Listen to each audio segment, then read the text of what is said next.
everyone, I'm Kendall here with Annie today for another crochet tutorial for you. Today we're going to be making the college bound throw, which is one of my favorite blankets of all time, designed by Mary Chisak.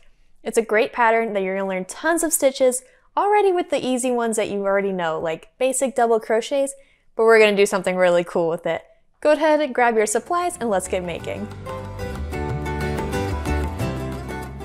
Looking at supplies, we have medium weight for yarn in 4 different colors. I'm using Premier Basics in the colors linen, pecan, mustard, and teal. You're going to need 2 skeins of linen and 1 skein of the other 3. Also be using a 5.5mm crochet hook, locking stitch markers, it's important that they're locking, and a tapestry needle. You're going to start with color B, which is the brown yarn, and you're going to chain 99. For my small sample, I did about 25 just so I can show you all the cool stitches. I did it in the pecan colored yarn. For row 1, we're going to do a double crochet in the 4th chain from hook. 1, 2, 3, 4. Do my double crochet.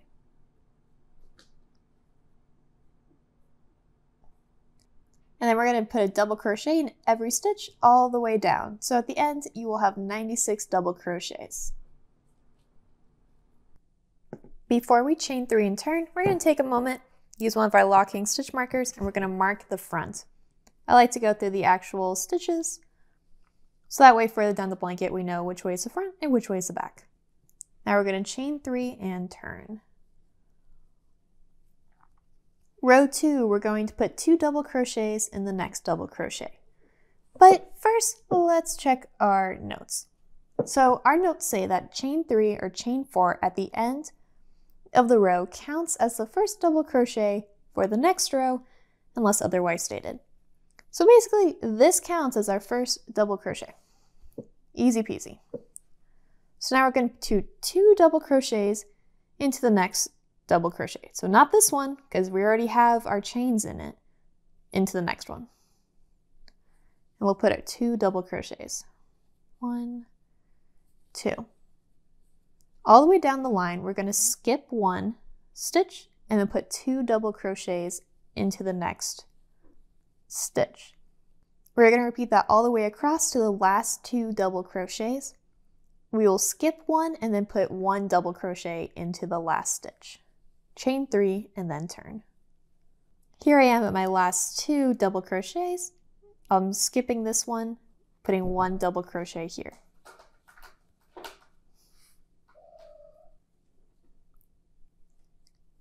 Chain 3 and then turn. So for rows 3 and 4, we're going to be doing V-stitches in between the gaps from the previous row. So I did my chain 3, I'm ready to do my double crochet. I'm going to go into the V and put 2 double crochets.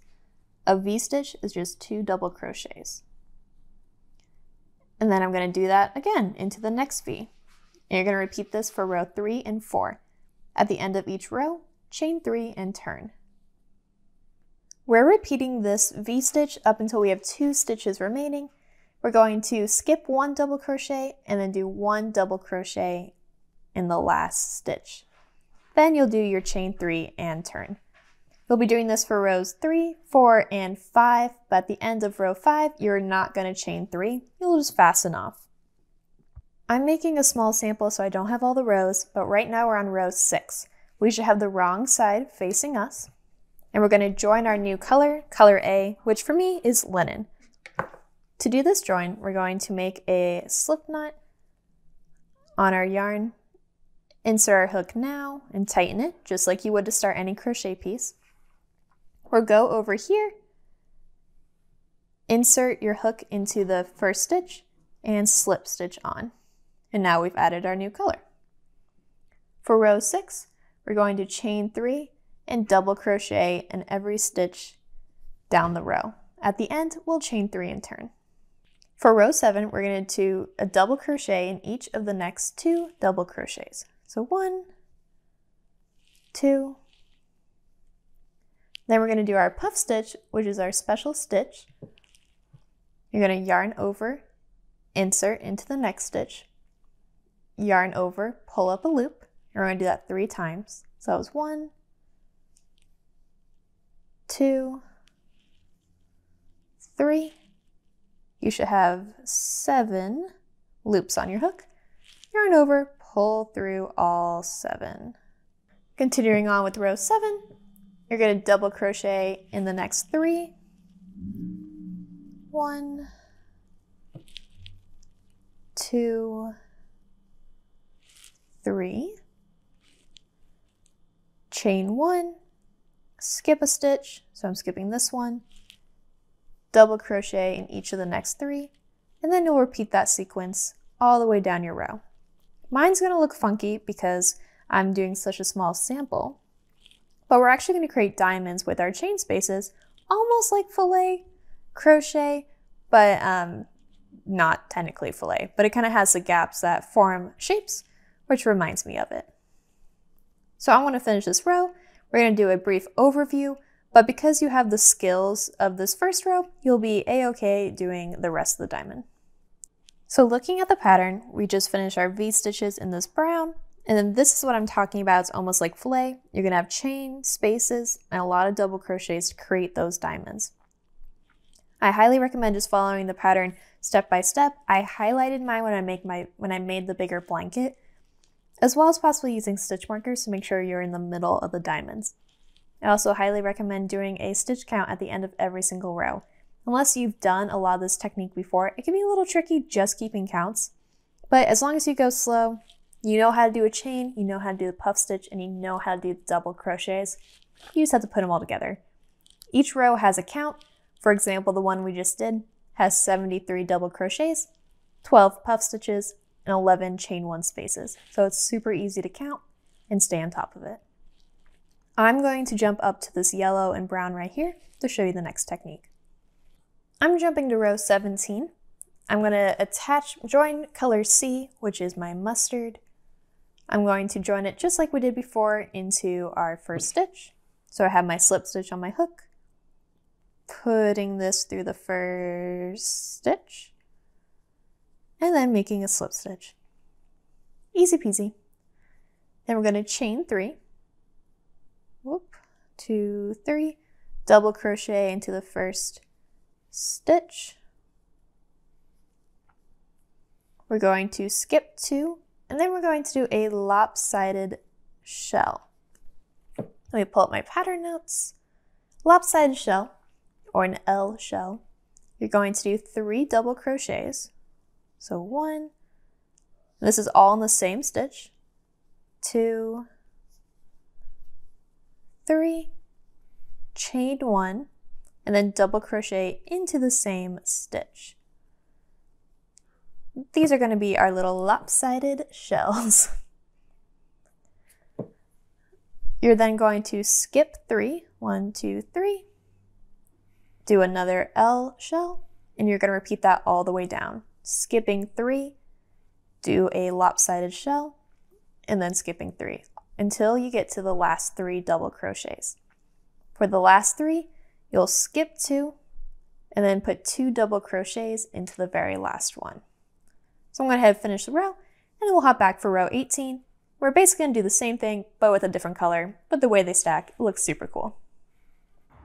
At the end of row 17, we're going to fasten off our yellow, cutting the yarn, pulling through, and then we are still on the right side. We're going to join color B, which is again my pecan brown color, slip stitch, well, slip knot onto the hook, slip stitch over here,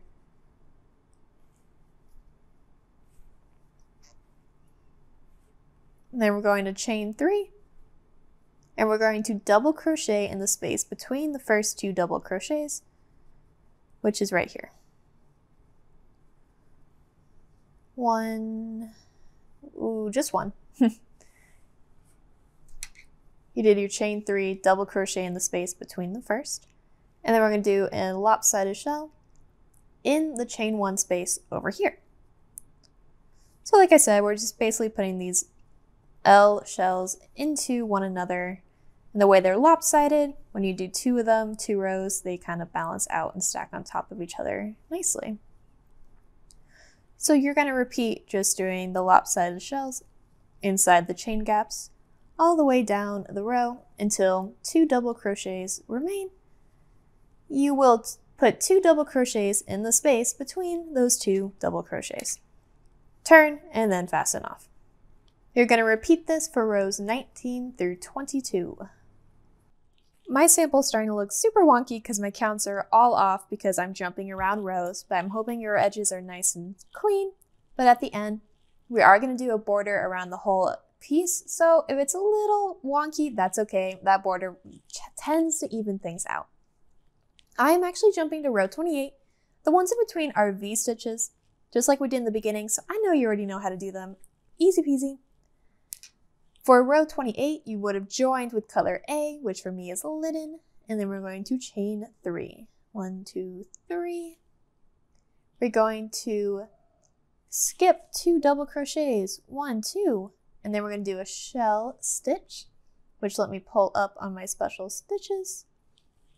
A shell is just 3 double crochets in the indicated spot. So we're just going to put 3 double crochets into the same stitch. Make it like a mini shell. I wouldn't really call it a full shell. I'm hopping back to the pattern on my laptop. There we go. Wow, that's easy peasy. So we're going to skip another 2, do a shell, and you're just going to repeat that all the way down until 2 double crochets remain. Now we're actually going to get to the end together, and I'm going to show you how we're going to do something super fancy to keep our linen separate while we add the new color. Well, let me get to the end first. I have my shells all the way across to my last 2 double crochets. We're going to skip 1 double crochet and then put a double crochet into the very last one. And then we're going to chain 4. 1, 2, 3, 4. We're then going to remove, thank you Peanut, remove our hook and use our locking stitch marker to put it into the chain. Close it. Ugh. And now we're actually going to move back to the right side and go across because we're not turning our piece. So now I'm going to join color D, which is the teal. We're joining just like usual, putting it in, chain 1, single crochet in the space between the first double crochet. Then we're going to chain 2 and do an SV stitch. Oh my goodness, let me look at pattern notes because I don't know what that stands for. A single V stitch. Oh, that's easy. We're going to do a single crochet, chain 3, and then another single crochet.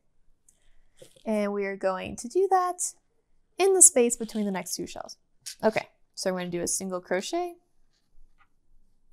chain 3, 1, 2, 3, and then do another single crochet in the same stitch. Thank you so much, Peanut. You were so helpful.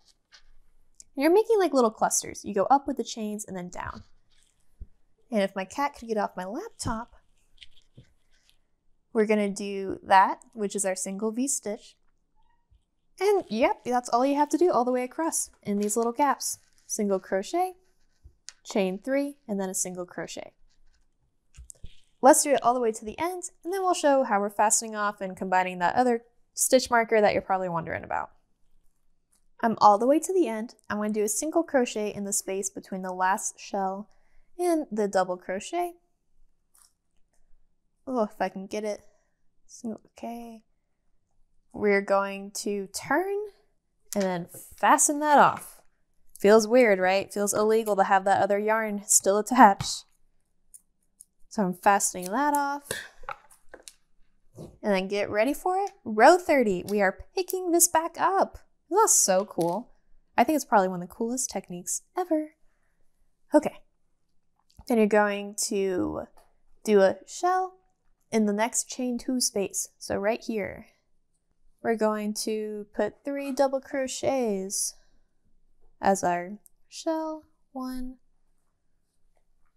2, 3. If you're finding your tails are starting to get a little annoying, 1, you can weave them in. I also crochet over mine sometimes, just so they kind of stay out of the way, but they're still nice and secure. Totally up to you what you prefer. We're going to repeat this shell in between the spaces, down the entire row, and then you will chain 4 and then place a stitch marker again. And you're going to repeat this quite a few more times to get those beautiful yellow and blue clusters in between. So believe it or not, we actually already covered all of these different stripes in our tiny sample. This was our beginning V-stitches and the cool diamonds, the lopsided, the V-stitches. This cool one we just finished when we're picking up the next color. This is also a V-stitch, super easy. You just do a color change, which totally changes the look. And then you basically repeat the diamonds and then repeat the same thing all the way down. This throw is beautiful and the bright colors are just so amazing. It is one of my favorites and is my go-to Christmas gift. Thank you again for joining me on this other crochet tutorial. I had a great time making the college bound throw with you. It's a beautiful blanket, great stitches. I gifted 2 people the blanket for the holidays. I just love this blanket and I'm so glad I was able to share it with you today. If you loved making this blanket, go ahead and share it all over social media. Tag us at Annie's. Also use the hashtag Annie's and Annie's Crafts. We love seeing what everyone makes. I do especially. I think it's so cool to see how everyone's comes out. Thank you so much. Again, I'm Kendall here with Annie's, and I hope you enjoyed the tutorial.